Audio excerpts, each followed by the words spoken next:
We're going to take a break now from learning the C language and have a bit of a talk about compilation. We're going to talk about what compilation is, the phases of it, what error messages you can expect to see during compilation and which phases they come out of. And we'll also look at the layout of a .c file and the structure of a given program. Okay, let's get straight into it so you understand what I'm talking about. Firstly, the layout of a .c file. Imagine this piece of paper is your .c program. Then, well, what do you put where? Where do you put the main? Where do you put all the functions? Where do you put global variables? Where do you put type defs? Where do you put structs? And all those sorts of things. This is the module in the course where we answer that question. Well, let's start from the top. Firstly, you put your hash includes. Any include files that you need to put into your .c file go at the top, the very top. By the way, this is not going to include comments. Comments can go anywhere, including above any of the hash includes. Also, nothing that I'm about to give you is a hard and fast rule. It's just a guideline. Some programmers will argue with my guidelines and say, no, you should put them in different places. But I've been programming for so long that I've found that these are the ways that you typically do it if you want to avoid the most number of problems.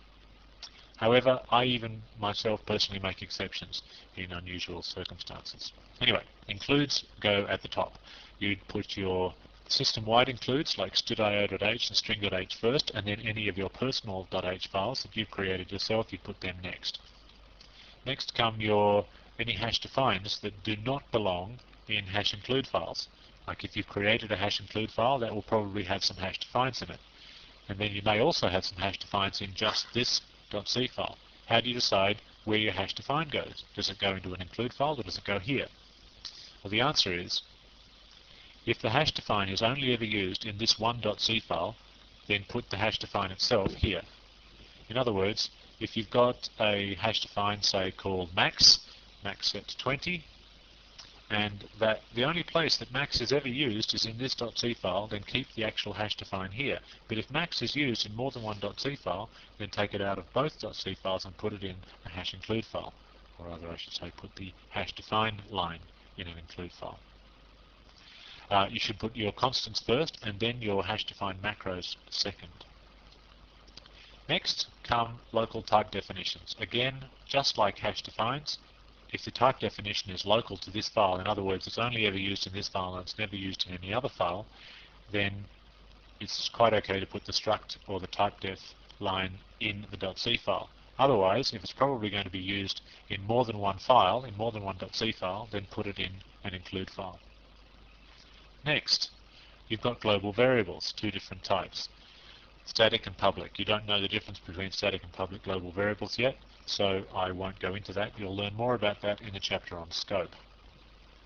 Next, you've got prototypes, if you have some. Again, just like structs, type defs, and hash defines, a lot of those are going to go into your include file, and you use the same rules for defining which are going to go where.